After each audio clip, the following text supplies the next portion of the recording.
गहरी रात थी। चांदनी खिड़की से छनकर रेशमी चादर की तरह नीरा के कमरे में फैल रही थी। नीरा अपनी पुरानी लकड़ी की मेज पर बैठी थी। उसकी उंगलियां एक छोटी रहस्यमय लकड़ी की पेटी पर धीरे धीरे घूम रही थीं।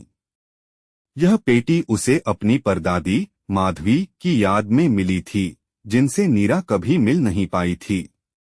परदादी के देहांत के बाद उनके पुराने घर से यह पेटी नीरा के हिस्से आई थी, एक ऐसी विरासत जो धूल और कहानियों में लिपटी हुई थी। पेटी साधारण नहीं थी।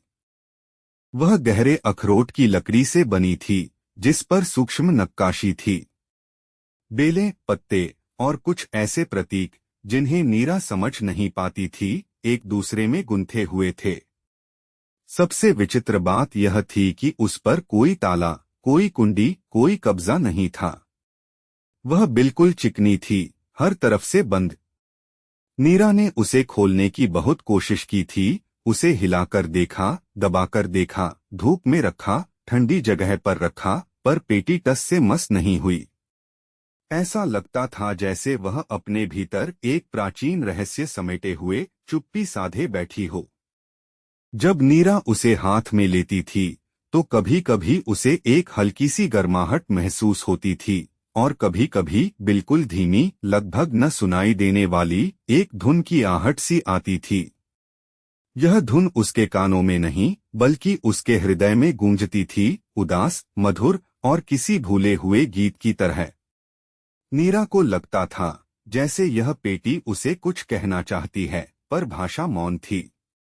उसके अकेलेपन में यह पेटी उसका एक रहस्यमय साथी बन गई थी। नीरा का जीवन भी कुछ ऐसा ही था। वह शहर के शोर से दूर एक शांत गांव में रहती थी, जहां प्रकृति की लय उसकी सांसों में बसी थी। पर उसके भीतर एक खालीपन था, एक ऐसी बेचैनी जो किसी अज्ञात चीज की तलाश में थी। उसे अक्सर लगता था जैसे वह किसी अधूरी कहानी का हिस्सा है, जिसके पन्ने बिखरे हुए हैं। इस पेटी ने उस अधूरेपन को एक दिशा दे दी थी। अब उसकी तलाश पेटी के रहस्य तक सीमित हो गई थी। कई दिन और रातें बीत गईं। नीरा ने परदादी माधवी के बारे में और जानने की ठानी। गांव के सबसे पुराने लोगों से बात की, पुरानी किताबों और पत्रों को खंगाला। उसे पता चला कि माधवी एक बेहद संवेदनशील और कलात्मक महिला थीं। वह अपनी कविता और संगीत के लिए जानी जाती थीं। उन्हें प्रकृति से गहरा प्रेम था, खासकर गांव के पास बहने वाली चंद्रधारा नाम की एक छोटी नदी और उसके झरने से। लोग कहते थे कि माधवी झरने के पास घंटों बैठी रहती थीं, उसकी आवाज में धुनें ढूंढती थीं। एक दिन नीरा को परदादी के पुराने बक्से में एक मुरझाया हुआ पर बेहद खूबसूरत फूल मिला। यह ऐसा फूल था जैसा उसने पहले कभी नहीं देखा था। साथ ही एक छोटा पीला पड़ा हुआ कागज का टुकड़ा था, जिस पर माधवी की सुंदर लिखावट में कुछ पंक्तियां लिखी थीं। चंद्रधारा की गुनगुन में खोजो तुम उस धुन को जो हृदय के गहरे कोनों में जगाए प्यार की अग्नि को। नीरा ने यह कविता कई बार पढ़ी। चंद्रधारा की गुनगुन, सूर्य की पहली किरण, हृदय के गहरे कोने, क्या यह सब पेटी खोलने का कोई संकेत था? उसे लगा शायद यह पेटी किसी चाबी से नहीं, बल्कि एक भावना, एक अनुभव से जुड़ी है। वह उस धुन को पहचानने लगी थी जो पेटी से आती थी। अब उसे यकीन था कि यह धुन चंद्रधारा के झरने से जुड़ी है। अगली सुबह सूर्योदय से पहले ही नीरा चंद्रधारा की ओर निकल पड़ी। रास्ता घने पेड़ों से होकर गुजरता था, जहां सुबह की ठंडी हवा पत्तों से सरसराहट करती गुजर रही थी। ओस की बूंदें घास पर मोतियों सी चमक रही थीं। जब वह झरने तक पहुंची तो वहां का दृश्य अद्भुत था। पानी एक ऊंची चट्टान से नीचे गिर रहा था, जिसकी आवाज एक निरंतर धुन की तरह लग रही थी, कभी धीमी, कभी तेज, कभी जैसे कोई गीत गा रहा हो। नीरा ने आंखें बंद कर लीं और झरने की आवाज को अपने भीतर उतरने दिया। उसे लगा जैसे वह धुन जो पेटी से आती थी, अब झरने की हर बूंद में बज रही थी। उसने पेटी को अपने हाथों में लिया और अपनी आंखें बंद करके माधवी की कविता को दोहराया। वह उस जगह खड़ी थी जहां सूर्य की पहली किरण झरने को छूती थी।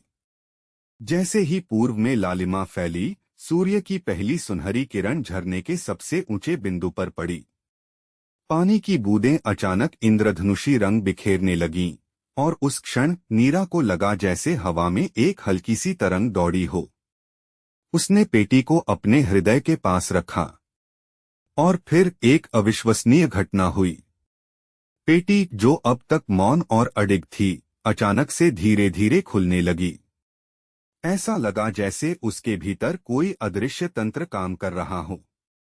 बिना किसी आवाज के, बिना किसी संघर्ष के, पेटी के दोनों हिस्से धीरे से एक दूसरे से दूर खिसकने लगे।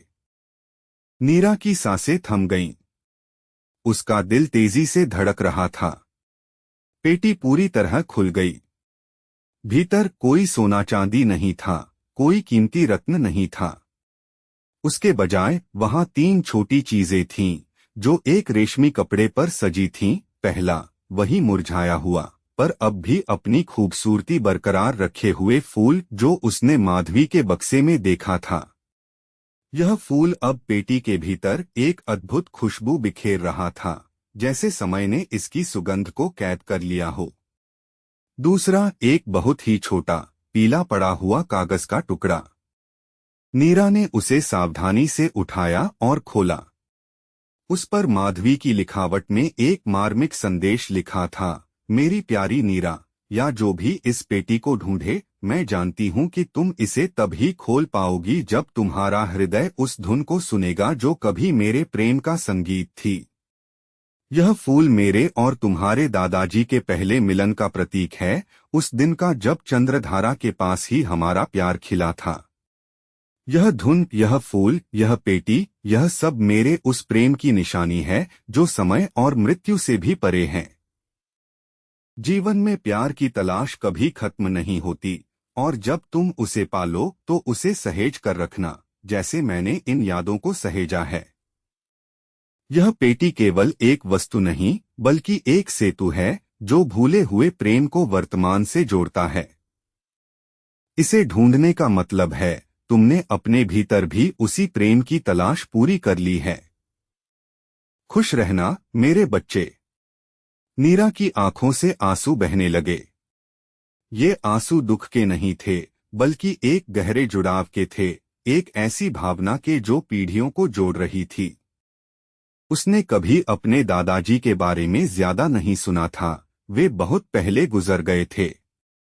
माधवी का यह संदेश उनके प्रेम की एक अनमोल निशानी था। उसे लगा जैसे माधवी खुद उसके सामने बैठी उसे ये शब्द कह रही हों। और फिर तीसरी चीज, कागज के नीचे एक छोटा सा यांत्रिक संगीत बॉक्स था। जैसे ही नीरा ने माधवी का संदेश पढ़ा, संगीत बॉक्स अपने आप बजने लगा। वह वही धुन थी जो नीरा ने पेटी से आती हुई महसूस की थी, वही धुन जो उसके सपनों में गूंजती थी, और वही धुन जो अब चंद्रधारा के झरने में मिल गई थी। यह एक मीठी, हल्की धुन थी, जिसमें हल्का दुख भी था और गहरा प्यार भी। ऐसा लगा जैसे माधवी का हृदय स्वयं संगीत बनकर उसके सामने प्रकट हो गया हो। नीरा वहीं झरने के पास सूर्य की पहली किरणों में बैठी रही। संगीत बजता रहा और वह माधवी के संदेश को बार बार पढ़ती रही। उसे लगा जैसे उसका खालीपन अब भर गया है। उसे अपनी परदादी से एक ऐसा जुड़ाव मिला था जो किसी भी रिश्ते से गहरा था, एक साझा भावनात्मक विरासत। माधवी ने उसे न केवल अपनी कहानी सुनाई थी, बल्कि उसे यह भी सिखाया था कि जीवन के सच्चे खजाने भौतिक वस्तुओं में नहीं, बल्कि भावनाओं, यादों और प्रेम में छिपे होते हैं। उस दिन के बाद नीरा बदल गई। अब वह अकेली नहीं थी। उसे लगा जैसे माधवी की आत्मा उसके साथ है, उसे राह दिखा रही है।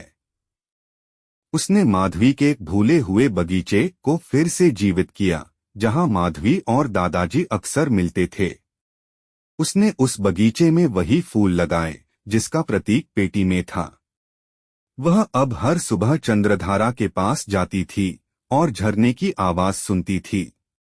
उसे अब हर आवाज में संगीत सुनाई देता था, हर पत्ते की सरसराहट में कोई कहानी। पेटी अब उसके पास एक अनमोल धरोहर के रूप में थी, जो न केवल माधवी के प्रेम की कहानी कहती थी, बल्कि नीरा को भी अपने भीतर के प्रेम और जुड़ाव को पहचानने में मदद करती थी। नीरा ने सीखा कि कभी-कभी सबसे गहरे रहस्य सबसे साधारण चीजों में छिपे होते हैं और उन्हें खोलने की चाबी तर्क में नहीं, बल्कि हृदय की आवाज में होती है। उसने यह भी समझा कि प्रेम कभी मरता नहीं, वह बस अपनी जगह बदल लेता है, कहानियों में, यादों में और एक पीढ़ी से दूसरी पीढ़ी तक फैलने वाली धुन में। रात गहरी होती जा रही थी। चांदनी अब पूरे कमरे में छा गई थी। नीरा ने मुस्कुराते हुए पेटी को छुआ। अब वह केवल एक रहस्यमय वस्तु नहीं थी, बल्कि एक मधुर गीत थी, एक शाश्वत प्रेम कहानी थी, जिसे उसने अपने हृदय में हमेशा के लिए सहेज लिया था। और उस रात नीरा को सबसे गहरी और सबसे मीठी नींद आई। सपनों में भी वही धुन गूंजती रही, जो प्रेम, स्मृति और अनंत जुड़ाव की धुन थी।